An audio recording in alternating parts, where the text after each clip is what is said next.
Cierra los ojos por un instante y trata de escuchar el zumbido eléctrico de un televisor de tubo antes de que aparezca la imagen. Ese estallido de estática en las puntas de los dedos era el preludio de un mundo que hoy parece pertenecer a otra civilización. No hablamos solo de tecnología, sino de una forma de habitar el tiempo, donde los objetos no eran desechables, sino compañeros de una biografía compartida. Quienes crecimos entre los ecos de los años 80 recordamos una cotidianidad táctil, ruidosa y pesada, marcada por artefactos que hoy resultarían enigmas indescifrables para cualquier adolescente. Eran días de manuales impresos y de una paciencia que hoy se siente como un lujo olvidado. Acompáñame a desempolvar esos tesoros que definieron nuestra educación sentimental, piezas de ingeniería que, aunque hoy descansen en sótanos o vitrinas, guardan todavía el pulso de nuestra infancia. Mucho antes de que la música se volviera un archivo invisible en una nube, el sonido tenía cuerpo, volumen y un peso que se sentía en los hombros. La boombox no era simplemente una radio, era una declaración de principios en medio de la calle.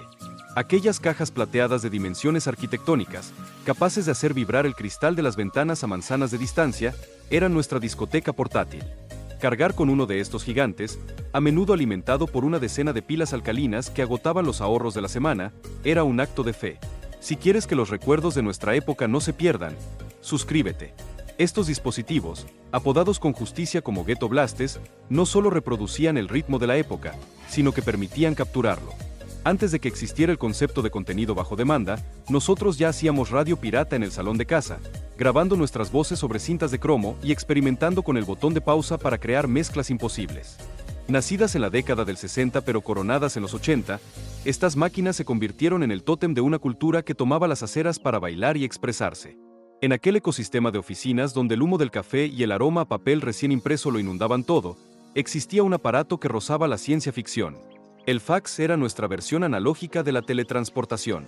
Resulta fascinante recordar cómo un documento físico, con sus tachaduras y su tinta real, podía ser desintegrado en una secuencia de chillidos electrónicos para materializarse, línea a línea, en un lugar a cientos de kilómetros de distancia. Era un proceso ruidoso y pausado, un concierto de tonos robóticos que anunciaba la llegada de noticias urgentes. Ver el papel deslizarse por la ranura era presenciar un pequeño milagro cotidiano. Aunque nos parezca una tecnología propia de la era del sintetizador, su origen se remonta a mediados del siglo XIX, una época de carruajes y lámparas de aceite donde alguien ya soñaba con enviar mensajes a través de los cables. A pesar de la velocidad del mundo digital, el fax sobrevive hoy en rincones inesperados, como un fósil que se resiste a la extinción, recordándonos que algunas ideas son simplemente demasiado persistentes para morir. Pero la verdadera revolución no ocurrió en los despachos, sino en la palma de nuestras manos. En 1989, el paisaje de nuestros viajes en autobús y las esperas en las salas de dentistas cambiaron para siempre. La llegada de una pequeña consola de tonos grises y pantalla verdosa convirtió el mundo entero en un salón de juegos. No necesitaba colores vibrantes ni resoluciones infinitas para secuestrar nuestra atención durante horas. Aquel ladrillo tecnológico, capaz de resistir incluso las condiciones más extremas de una guerra sin dejar de funcionar, nos enseñó que la jugabilidad estaba por encima de la estética.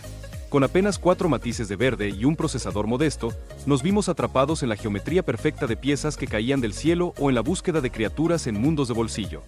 Fue el inicio de una era donde el entretenimiento ya no dependía de estar sentado frente a un mueble pesado, sino de cuántas pilas de repuesto guardábamos en el bolsillo de la chaqueta.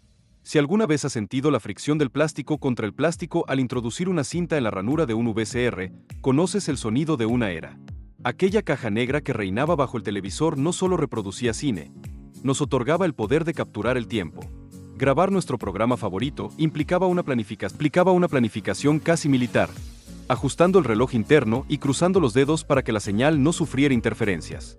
Era un ejercicio de paciencia donde el ritual de rebobinar se convertía en el intermedio obligado de nuestras sesiones de cine en casa. En esos años, casi todos los hogares tenían uno, pero hoy, explicarle a un joven la necesidad de ajustar el tracking para limpiar las rayas de la imagen es como hablar en un dialecto perdido. Aquellas pequeñas frustraciones, como que la cinta se enredara a los cabezales o que el final de una película quedara cortado por un bloque publicitario, son ahora los matices de una nostalgia que nos recuerda que antes, el entretenimiento se ganaba con espera y cuidado. Ese mismo televisor, antes limitado a un puñado de canales con lluvia, se transformó de repente gracias a los primeros decodificadores de cable. Eran cajas misteriosas, a veces con botones físicos que emitían un chasquido seco al presionarlos, que nos prometían una ventana al resto del planeta. De pronto, el mundo se hizo más grande. Noticias en tiempo real desde el otro lado del océano, música a las 24 horas y un desfile interminable de imágenes que nunca antes habíamos imaginado. No había guías digitales ni menús interactivos. Navegar por esa nueva oferta era una expedición a ciegas. Pasábamos de un canal a otro como exploradores, descubriendo joyas ocultas entre la estática o quedando hipnotizados por programas que no entendíamos del todo pero que nos fascinaban. Para muchos niños de los 80, descifrar el funcionamiento de aquellos aparatos y saltarse las restricciones parentales fue el primer contacto con un universo de información que hoy damos por sentado, pero que entonces se sentía como un portal hacia el futuro. En ese universo de píxeles y luces parpadeantes, existía un objeto que desafiaba toda lógica. Una pistola de plástico naranja que nos convertía en tiradores de élite frente al cristal del televisor. El Zapper era una varita mágica tecnológica.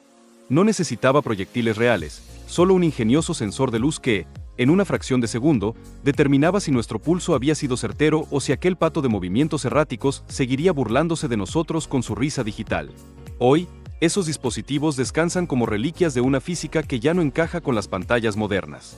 Es un recordatorio de que nuestra infancia funcionaba con una ingeniería propia, una que no necesitaba de grandes resoluciones para hacernos sentir dentro de la pantalla, viviendo la aventura en primera persona desde el suelo de la alfombra. Al mismo tiempo, en el fondo de nuestras mochilas, solía esconderse un bibliotecario electrónico. Antes de que cualquier duda pudiera despejarse con un toque en el teléfono, los diccionarios digitales eran el máximo exponente de la sofisticación escolar. Aquellas calculadoras vitaminadas, con sus pantallas de cristal líquido de una sola línea y teclados de goma minúsculos, nos daban una sensación de superioridad intelectual. Resolver una disputa ortográfica o buscar una traducción rápida en mitad de una clase era un acto que rozaba lo futurista. No solo contenían palabras. Algunos modelos nos desafiaban con juegos de vocabulario que convertían el aprendizaje en una competencia silenciosa contra la máquina. Eran dispositivos humildes, dedicados a una sola tarea, pero nos hacían sentir que llevábamos el conocimiento del mundo plegado en la palma de la mano. Pero el verdadero corazón del hogar no era un dispositivo portátil, sino un coloso de cristal y madera que presidía la sala.